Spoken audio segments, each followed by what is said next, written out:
Pure Experiences. Welcome to the voice version of the blog, Pure Experiences.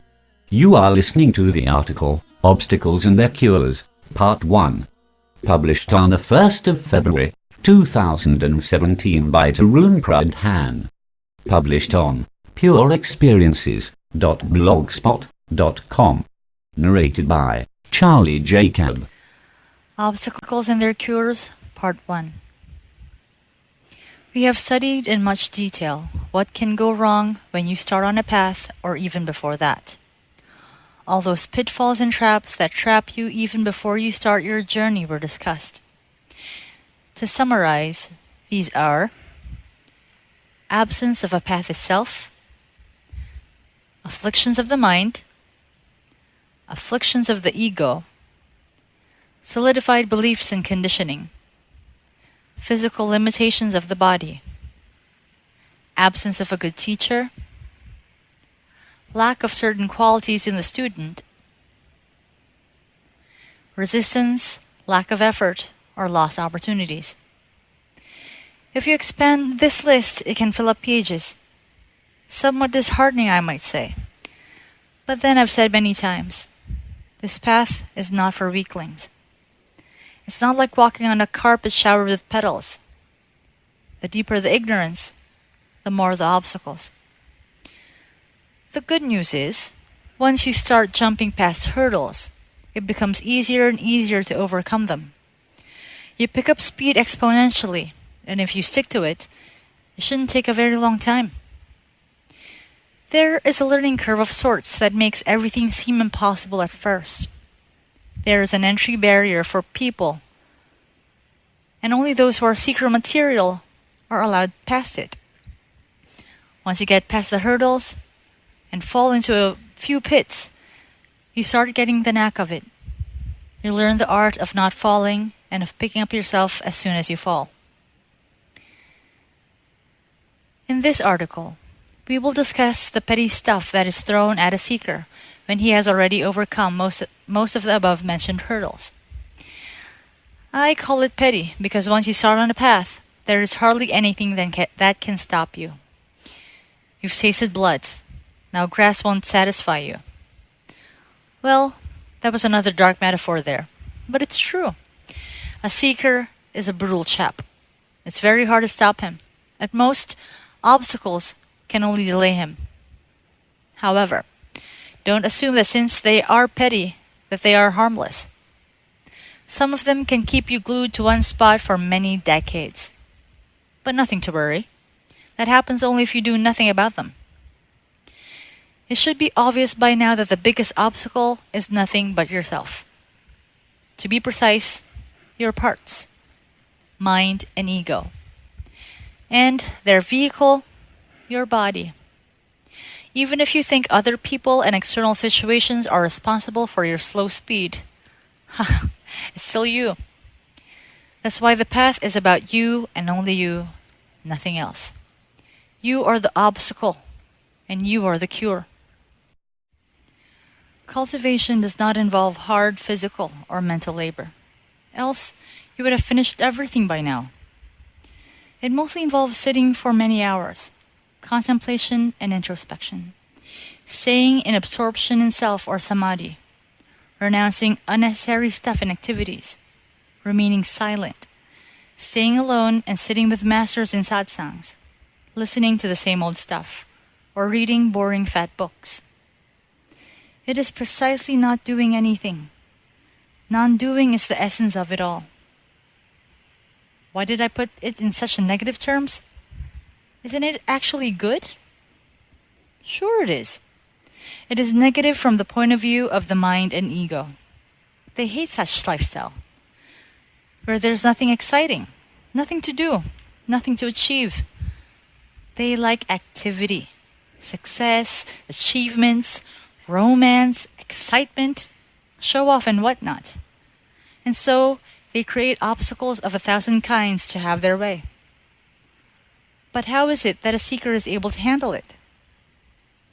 Because the pull of the path is stronger than petty obstacles. a seeker is able to see through the drama of his own mind. Nonetheless, the stupid drama of the mind delays one's progress, and it becomes necessary to find some cure for it. Physiological manifestations can be very irritating kind of obstacles. They spring up as soon as one tries to sit quietly for a while. For example, if your practice involves meditation, all kinds of pains, discomforts, and itches appear out of nowhere within minutes during your meditation. You think your body's fit, and you have the softest cushion and support.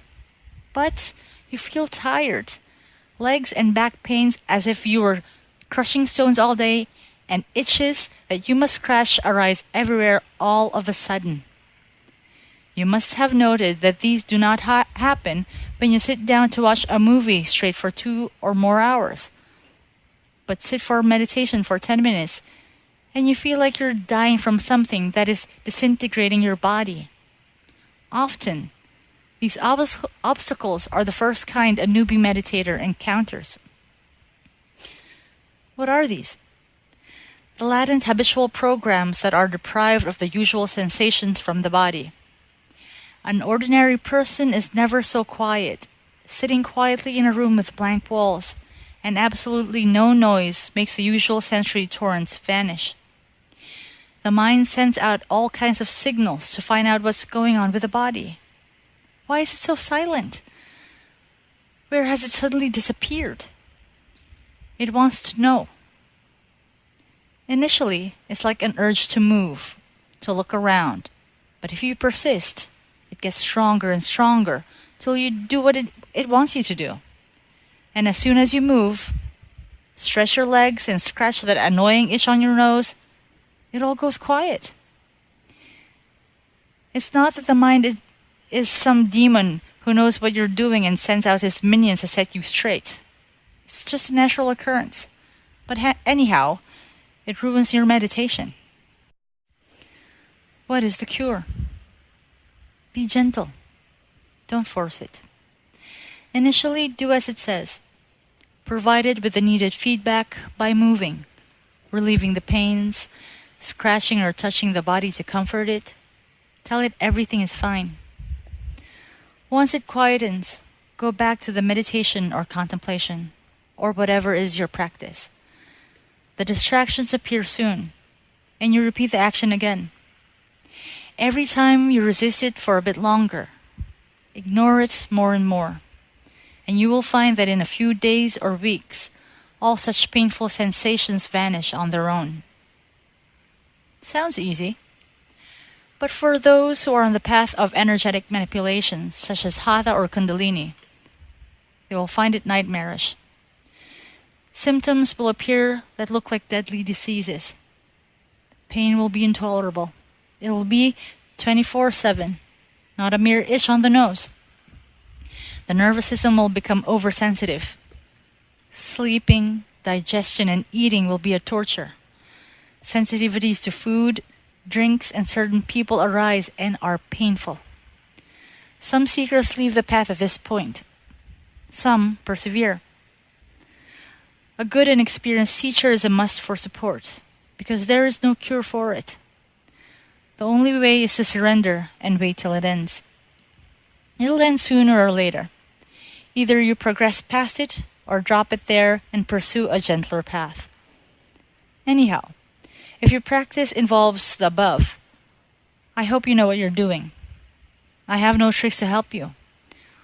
Also, I cannot tell you why that happens. You are playing with the very fabric of the creation, the source code of the mind. Expect strangeness of all kinds. Physiological strangeness sometimes manifests in some in the presence of a master or a teacher they resonate with. Some people find themselves suddenly laughing hysterically or crying loudly, uttering nonsense, giving out animal sounds, bird sounds, orgasmic noises, shaking, falling unconscious, making poses, especially hand poses, and a myriad kind of acts that are not in their control.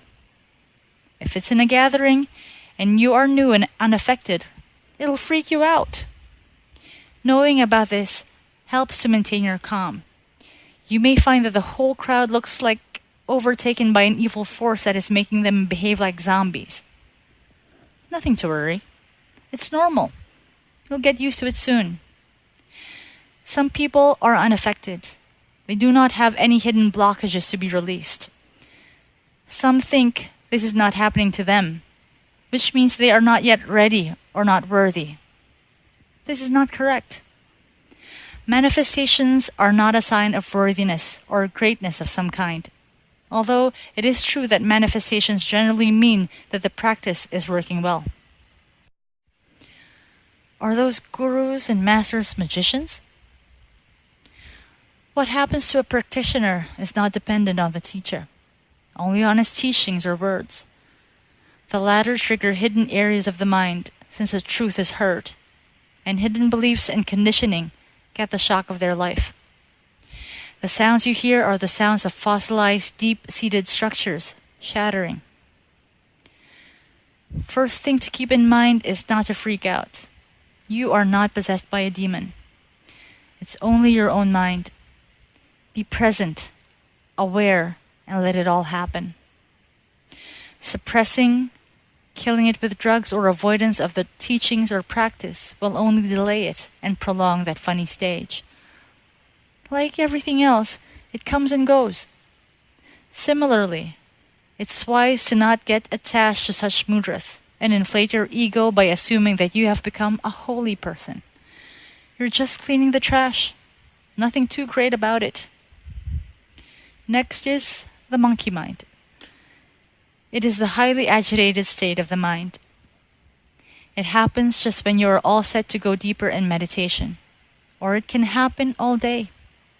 All kinds of thoughts, dramas, imaginary situations, worries, anger, fear, jealousy, and such junk arises continuously without break. This starts occurring when you could sit for a reasonably long time trying to silence the mind or to concentrate on something specific. The practitioner is baffled because the practice is meant to achieve exactly the opposite. A clear and calm mind which is ready to receive new knowledge and experience. Instead, the obstacle of monkey mind appears from nowhere. So why does it happen? There can be two reasons. Firstly, this is the default state of an ordinary person. The mind of an untrained person is full of junk thoughts most of the time. There is an unceasing internal monologue there. This is considered normal. If everyone has it, it must be normal. This is the logic of an ignorant. When you start meditating, your awareness increases, especially that of your mental landscape. You can see it more clearly and become conscious of it.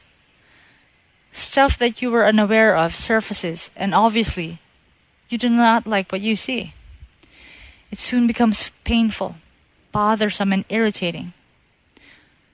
All you want to have is a peaceful mind. But the more you practice, the more aware you get, and the noises goes up in volume.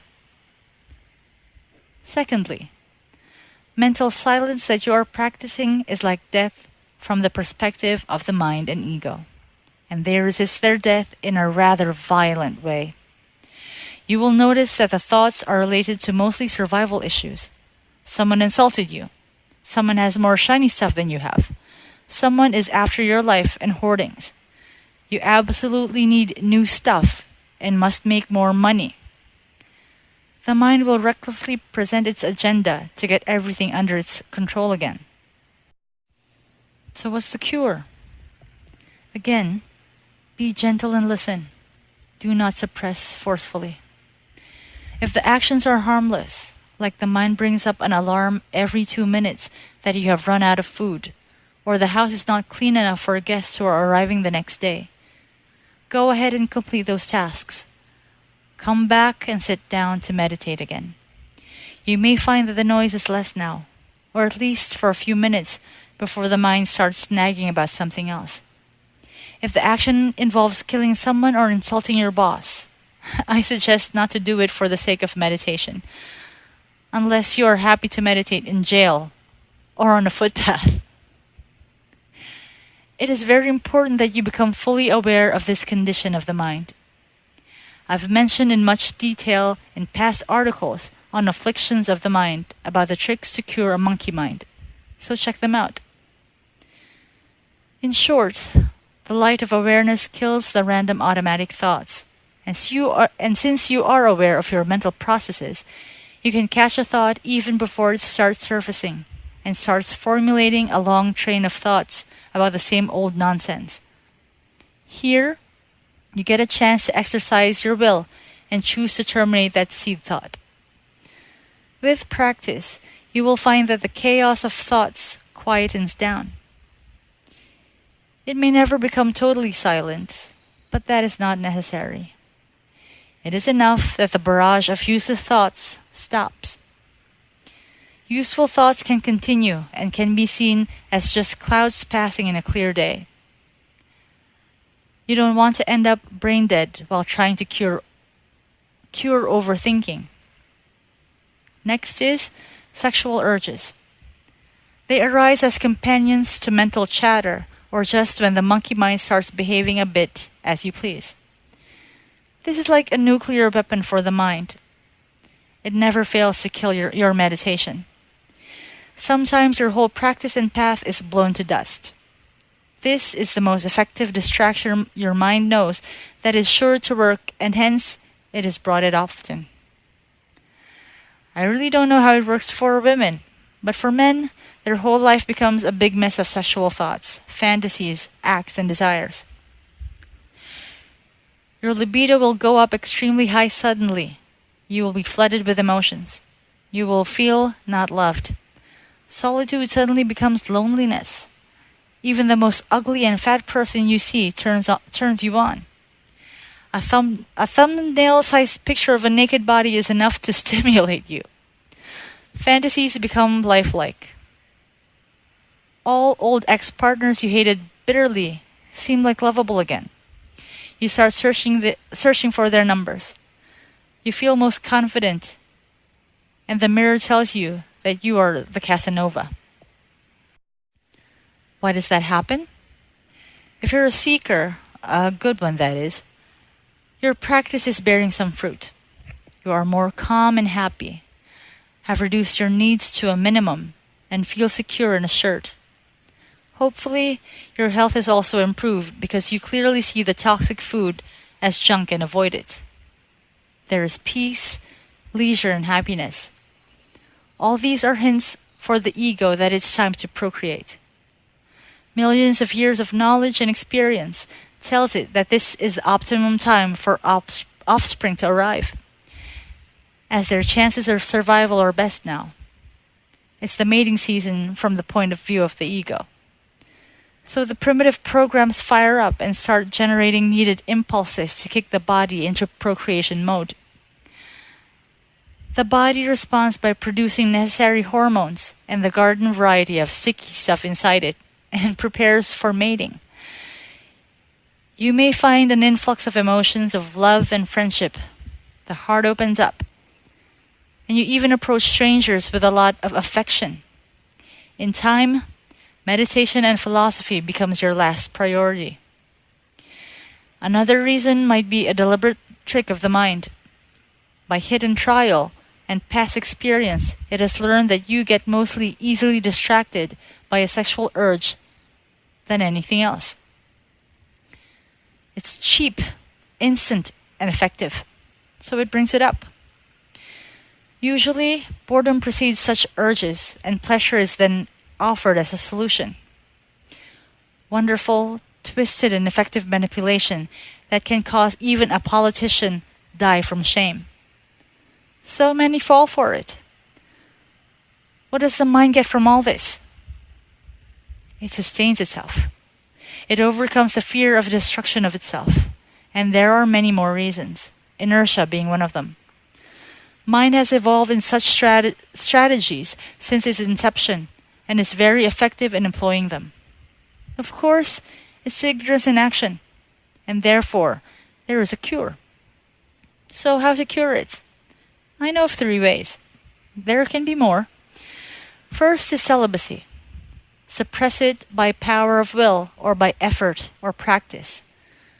Do not fall for it under any circumstances. Avoid the opposite gender like the plague. Lock yourself up in an ashram or take refuge in Tibet.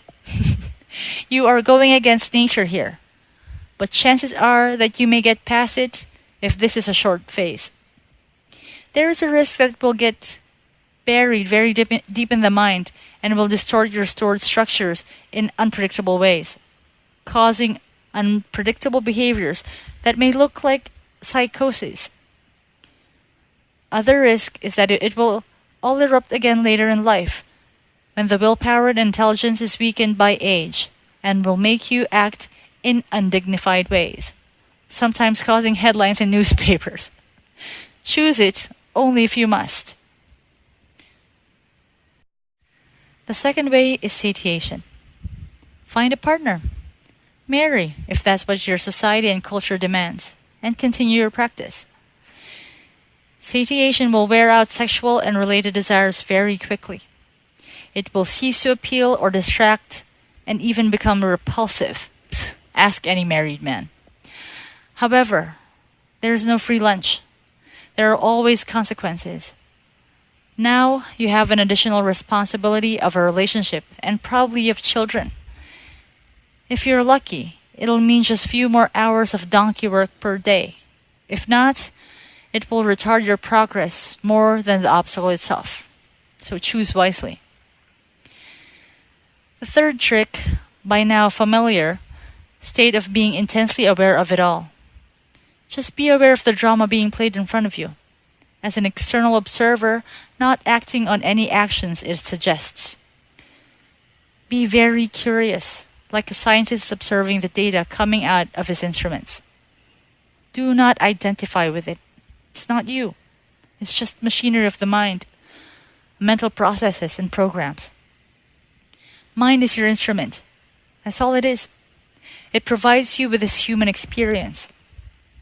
You have a choice about what you take and what to reject. The trick has no consequences that I know of. Moreover, it'll accelerate your progress.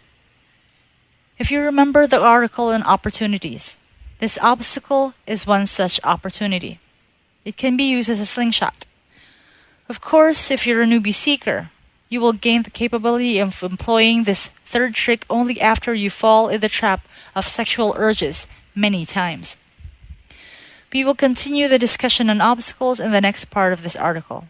There are many, and ironically, they become more and more interesting as you progress. Pure experiences. You were listening to Pure Experiences by Tarun Pradhaan. For more, please visit pureexperiences.blogspot.in.